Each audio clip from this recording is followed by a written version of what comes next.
बोल शिव महापुराण की जय।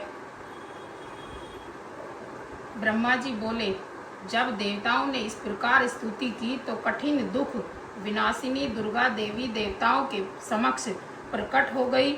उनका अपूर्व तेज था। सभी देवता उनकी स्तुति करने लगे। विष्णु आदि सभी देवताओं ने जगदम्बा का दर्शन किया। सभी को उनकी कृपा प्राप्त हुई। सब आनंद विभोर हो बार बार उनको दंडवत करने लगे। फिर बड़ी स्तुति की और कहा कि हे माता, क्षमा कीजिएगा।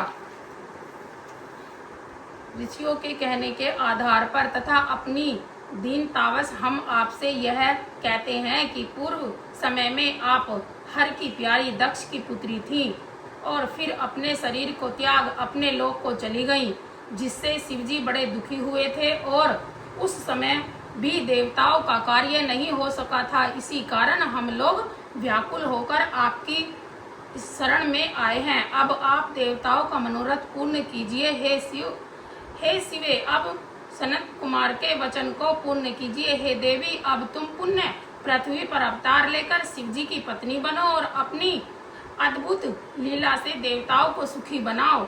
इससे कैलाशवासी शंकर जी भी प्रसन्न होंगे और सभी का दुख दूर हो जाएगा। देवताओं की इस प्रकार की प्रेम और भक्ति पूर्व विचारधारा को सुनकर शिवा प्रसन्न हो गई और उसके सब कारण विचार कर अपने प्रभु शिव को स्मरण करती हुई देवी उमा ने हंसकर देवताओं से कहा, हे ब्रह्मा, विष्णु, मुनियों और देवताओं, तुम्हारे दुख दूर होंगे, इसमें संदेह नहीं कि मैं प्रसन्न हूँ। मेरा चरित्र तो तीनों लोकों में को सुख देने वाला है। मेरे द्वारा ही दक्ष को मोह प्राप्त हुआ है। मैं अवश्य ही पृथ्वी पर पूर्ण अवतार लूंगी। इसके और भी कारण हैं।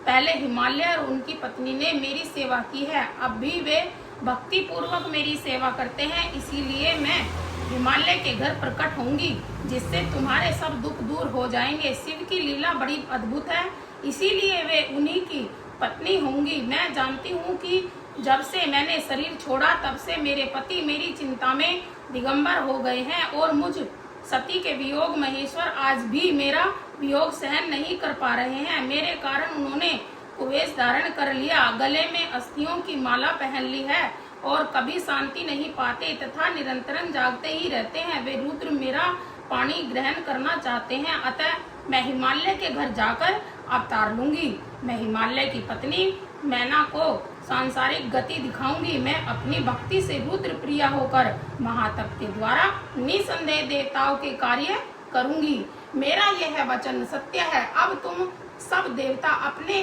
स्थान को जाओ और शिव जी का भजन करो। उनकी कृपा से निसंदेह तुम्हारे सब दुख दूर होंगे। कृपालु शिव जी की कृपा से सब मंडल ही होगा और मैं उनकी पत्नी होकर तीनों लोकों में वंदनीय एवं पूज्य होंगी। यह कहकर वह विश्व माता अपने लोक को चली गई। देवता भी अपने धाम को चले गए। दुर्गा का यह चरित्र जो ध्यान से पढ़ेगा और सुनेगा, उसके सब मनोकामना पूर्ण होंगी। बोलिए शिव महापुराण की जय। बोल देवादिदेव महादेव पार्वती मैया की जय। बोल दुर्गे माता की जय।